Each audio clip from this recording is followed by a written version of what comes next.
সামনে দেখুন একটা রোলার দাঁড়িয়ে আছে আর মাটি ফেলা হচ্ছে। দেখুন এই যে মাটিগুলোকে সমান করা হয়েছে, সামনে রোলার আর দূরে। আর এই দিকটা হচ্ছে কামারপুকুর। ওই কামারপুকুর স্টেশনটা হচ্ছে হুগলি জেলার মধ্যে পড়ে। যাই হোক, আর দূরে দেখতে পাচ্ছেন সেই জয়রামবাটি, সেই ডোমটা খুব সুন্দর লাগে। এত সুন্দর সুন্দর এই ডিজাইনগুলো না দেখতে পাচ্ছেন। প্ল্যাটফর্মের ধারে টাইলস বসিয়ে দিয়েছে আর সামনে একটা জেসিবি দাঁড়িয়ে আছে, যে জেসিবিটা খুব ইম্পর্টেন্ট এই কাজগুলো করার জন্য। এখানে ওয়েজি পুল লাগানো হবে। তলাটা কত ডিপ একবার দেখে নিন, ভিতরে জল পর্যন্ত রয়েছে, যদিও দেখা যাচ্ছে যে এই সোজাটা হচ্ছে জয়রামবাটির যে ট্যুরিস্ট প্লেসটা পড়ে, মানে মায়ের যে মানে ঘাট, সেই মায়ের ঘাটটা কিন্তু এই সোজা পড়ে। আর এইগুলো কিন্তু প্রচুর ধার। নমস্কার বন্ধুরা, স্বাগতম জানাই একটা নতুন ভিডিওতে। এখন দাঁড়িয়ে আছি জয়রামবাটি রেলওয়ে স্টেশনেতে। আর এই স্টেশনের ভিডিও করার অনেকেরই মানে কমেন্ট ছিল, অনেকের অনুরোধ ছিল। তো যাই হোক, অবশেষে আমি জয়রামবাটি স্টেশনে এসে পৌঁছেছি। আর ওই যে দূরে দেখতে পাচ্ছেন, ওইটা স্টেশনের অ্যাডমিনিস্ট্রেটিভ বিল্ডিং। ওখানে টিকিট কাউন্টার থেকে শুরু করে সব কিছুই রয়েছে ওই জায়গাটাতে। আর এই দিকটা হচ্ছে জয়রামবাটি মানে সারদা মায়ের যে মন্দির বা ঘাট, সেটা হচ্ছে এই দিকটা। আর এই দিকটা হচ্ছে কামারপুকুর, গোঘাট এবং তারকেশ্বরের দিকটা হচ্ছে এই দিকটা। আর এই দিকটা হচ্ছে বিষ্ণুপুরের দিকটা। দাদা এর পরের স্টেশন হচ্ছে বড় গোপীনাথপুর, তারপর হচ্ছে ময়নাপুর, এরকম করে বিষ্ণুপুরের দিকটা হচ্ছে এই দিকটা।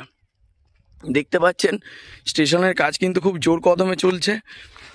আর এই যে দেখুন রেল লাইন, এই রেল লাইনটাতে একদিন আগে হচ্ছে মালগাড়ি ঢুকেছিল। দেখতে পাচ্ছেন সব এই পাথরগুলো ফেলে গেছে আর লাইনের ধারগুলো কিন্তু বাঁধিয়েছে। আর ওইদিকে এখনো পর্যন্ত লাইন কিন্তু পাতেনি, কিন্তু এই দিকে আপাতত এই প্ল্যাটফর্মে লাইন পাতা হয়েছে এবং এখানে মালগাড়ি কিন্তু আসছে। কোন দিক থেকে আসছে প্রশ্ন করবেন, সেটা হচ্ছে বিষ্ণুপুরের দিক থেকে আসছে। আর এটা যথারীতি প্ল্যাটফর্ম হচ্ছে 3টে প্ল্যাটফর্ম হবে। এদিকে একটা লাইন এইছে, এটা সিঙ্গেল প্ল্যাটফর্ম, আর ওটা জোড়া প্ল্যাটফর্ম। ওদিকে মাঝে একটা লাইন থাকবে, ওই ধারে একটা লাইন থাকবে। আর দেখতে পাচ্ছেন প্ল্যাটফর্মের ধারগুলোকে সব ঘিরে দিয়েছে। অনেকটা উঁচু প্ল্যাটফর্ম, অনেকটা উঁচু। দেখুন এই সোজাটা হচ্ছে জয়রামবাটি বাস স্ট্যান্ডের দিকটা। এই আঙুলের সোজাটা হচ্ছে মানে জয়রামবাটি বাস স্ট্যান্ড বা মায়ের ঘাট যেটাকে বলে, এই সোজাটা একদম আঙুলের সোজা। আর আমরা এলাম হচ্ছে আরামবাগের দিক থেকে বাসে করে। সামনেই বাস রাস্তাটা, দূরে দেখানোর চেষ্টা করবো। এই যে নীল কালারের একটা দেখতে পাচ্ছেন, এই যে এইখানটা বাস রাস্তাটা।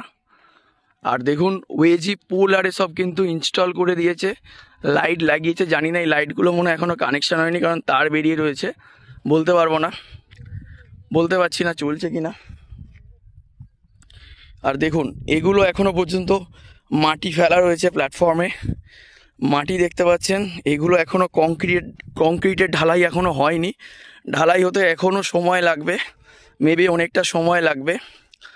আর এটা জানি না কত নম্বর প্ল্যাটফর্ম হবে, আপাতত আমার কাছে সেই ইনফরমেশান নেই, বলতে পারবো না। আর একটা জিনিস দেখানোর চেষ্টা করছি, দেখুন কতটা উঁচু প্ল্যাটফর্মটা, দেখতে পাচ্ছেন কতটা উঁচু প্ল্যাটফর্ম। আর এই সোজা এখান থেকে কামারপুকুর স্টেশনের দূরত্ব হচ্ছে মাত্র 7 থেকে 8 কিলোমিটার। তারপর কামারপুকুরের পর গোঘাট, এখন যে গোঘাট পর্যন্ত এখনও ট্রেন আসে দেখতে পাচ্ছেন। তো আর কিছুদিনের মধ্যে তো বেসিক্যালি লাইন আশা করছি তাড়াতাড়ি তৈরি হয়ে যাবে, কারণ শুনলাম নাকি ভাবাদিঘির কনফ্লিক্টটা মিটে গেছে। তো দেখা যাক কত তাড়াতাড়ি হয়। আর এই যে জাস্ট এখনও নিউলি প্রজেক্ট দেখতে পাচ্ছেন, সেই চিত্র তৈরি হচ্ছে। আমি সামনেটার দিকে যাওয়ার চেষ্টা করব, এই সোজা সামনেটার দিকে দেখাতে চেষ্টা করব। আর এই সোজাটা হচ্ছে বিষ্ণুপুরের দিকটা। দেখতে পাচ্ছেন লাইনে যারা মানে এই স্টেশনের কাজকর্মে যারা আছে যুক্ত আছে, তারা হয়তো ওখানে বসে বিশ্রাম নিচ্ছে। যাই হোক, ওদিকে আমি যাওয়ার চেষ্টা করবও না।